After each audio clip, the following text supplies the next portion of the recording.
Foto dua pria diduga mahasiswa pertama kali pukul Ade Armando. Denny Siregar bilang, tandai dulu. Kami memohon para polisi, saya juga dosen di PTIK dan KIK, semoga bertindak tegas karena tindakan semacam ini tidak boleh dibiarkan. Kalau kita mau Indonesia berumur 100 tahun dan selanjutnya.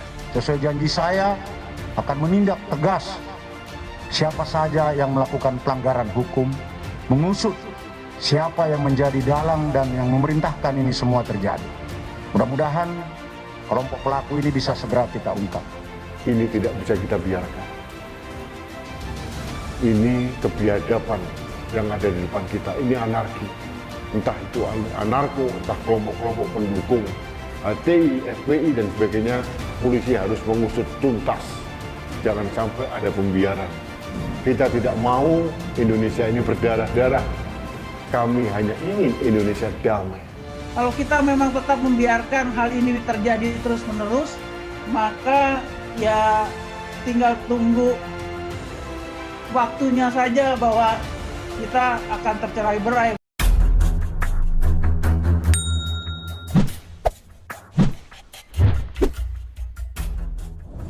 Ade Armando dikeroyok masa aksi saat dia mengikuti unjuk rasa di depan gedung DPR RI Senin 11 April. Akibatnya, Ade Armando mengalami luka-luka dan benjolan di wajahnya. Adapun saat ini Ade Armando trending di Twitter. Melalui tagar Ade Armando trending Twitter, beredar luas foto dan video Ade Armando dikeroyok. Berdasarkan video yang diunggah pegiat media sosial Denny Siregar, terlihat awal mula Ade Armando dikeroyok. Di tengah masa aksi, Ade Armando terlibat adu mulut dengan pengunjuk rasa.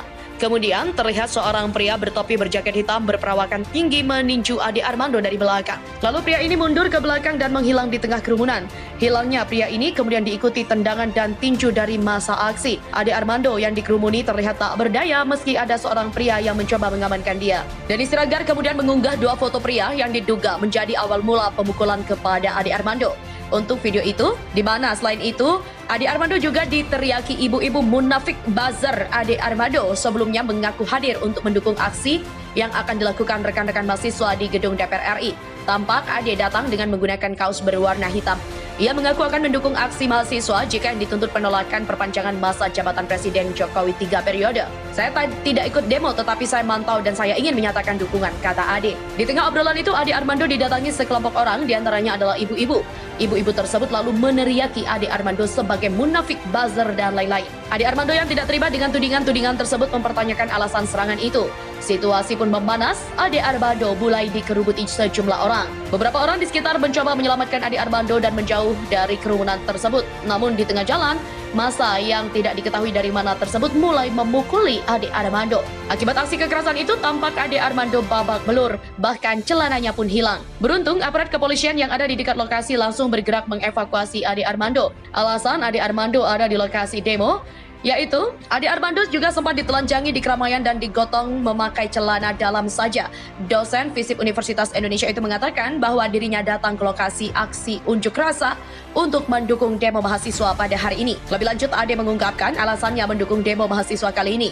Ade mendukung ihwal gugatan mahasiswa tersebut agar tak ada perpanjangan masa jabatan presiden. Ade menambahkan amandemen UUD 1945 untuk memperpanjang masa jabatan presiden tidak pantas dilakukan. Terlebih adanya demonstrasi mahasiswa pada hari ini seharusnya menjadi pesan penting bagi partai politik yang mendukung penundaan pemilu. Ade Armando meyakini jika wacana penundaan pemilu 2024 dan perpanjangan masa jabatan presiden terus digaungkan, bukan tak mungkin gelombang penolakan akan semakin besar. Deretan kontroversi Ade Armando dan dikeroyok hingga berita ini diturunkan, belum ada keterangan yang disampaikan terkait dengan kondisi dari Ade Armando, di mana rekam jejak Ade Armando di masa lalu. Ade Armando pernah dilaporkan DPRD RI Fahira Idris atas postingan meme Anies Baswedan yang digambarkan Joker, di mana foto Anies Baswedan itu diunggah melalui akun Facebooknya. Yang kedua, Ade Armando juga pernah dilaporkan atas dugaan penistaan agama. Pada tanggal 25 Januari 2017, ia dilaporkan oleh Johan Khan ke Polda Metro Jaya. Ade Armando dipermasalahkan tweetannya di Facebooknya. Ade mengatakan Allah bukan orang Arab, tentu Allah senang kalau ayat-ayatnya dibaca dengan gaya Minang, Ambon, Cina, hip hop, blues. Begitulah tweetannya. Yang ketiga, menghina Habib Rizik dengan pakaian Santa Claus. Diketahui saat acara 212 sudah digelar, Ade Armando mengedit rombongan ulama, salah satunya Habib Rizik dengan pakaian Santa Claus. Sontak saja, alumni 212 marah dengan tindakan Ade Armando itu. Berikutnya adalah Ade Armando dituduh menghina azan. Karena dalam postingan media sosial, ia menyebut azan tak suci hanyalah panggilan salat. Cuitan itu pun dibuat saat sedang hebohnya Sukmawati membaca puisi membandingkan kidung dengan suara azan. Kelima, sebut Nabi Muhammad dengan Nabi palsu. Ade Armando juga sempat membuat kicauan kontroversi mengenai sara. Jika umat Islam diizinkan menyebut kaum Kristen sebagai kafir, bolehkah umat Kristen menyebut Nabi Muhammad sebagai Nabi palsu? Sontak saja, cuitan Ade Armando mendapatkan reaksi keras dari orang Islam. Yang keenam, sebut LGBT tak dilarang. Ade Armando juga membuat pernyataan kontroversial karena baginya LGBT itu dalam bawaan lahir. Bahkan disebut dalam Al-Quran tak pernah melarang perilaku homoseksual. Pegiat media sosial dan juga dosen Universitas Indonesia Ade Armando babak belur dihajar sekelompok orang yang ikut dalam demo mahasiswa 11 April. Ade Armando yang babak belur juga nyaris ditelanjangi massa di depan umum. Dalam foto yang beredar, kondisi Ade Armando pun mengenaskan. Bahkan wajahnya dipenuhi oleh darah. Ade Armando juga harus dipapah polisi saat dievakuasi dari gerombolan massa itu. Belum ada keterangan polisi terkait kronologi dan penyebab Ade Armando yang dipukuli massa. Namun video detik-detik Ade Armando dipukuli massa viral di media sosial Twitter. Terlihat Ade Armando yang sedang berusaha dilindungi dari sekelompok orang itu dihajar orang pria yang memakai baju hitam. Setelah memukul di bagian kepala, orang-orang di sekeliling pun turut melakukan hal yang sama. Banyak teriakan menggema saat Ade Armando dihajar. Di mana berdasarkan pantauan dari pikiranrakyat.com, saat ini masa aksi telah dipukul mundur oleh aparat kepolisian. Mahasiswa dipukul mundur dengan gas air mata dari dalam kantor DPR. Situasi aksi demonstrasi semakin memanas setelah polisi dari dalam gedung DPR memukul mundur dengan menggunakan gas air mata. Tak hanya itu, sebagian dari polisi juga menembakkan peluru karet untuk memukul mundur masa aksi demo mahasiswa yang digelar hari ini di depan gedung DPR berakhir ricuh. Petugas kepolisian pun langsung membubarkan mahasiswa dalam aksi demo dengan water cannon dan gas air mata.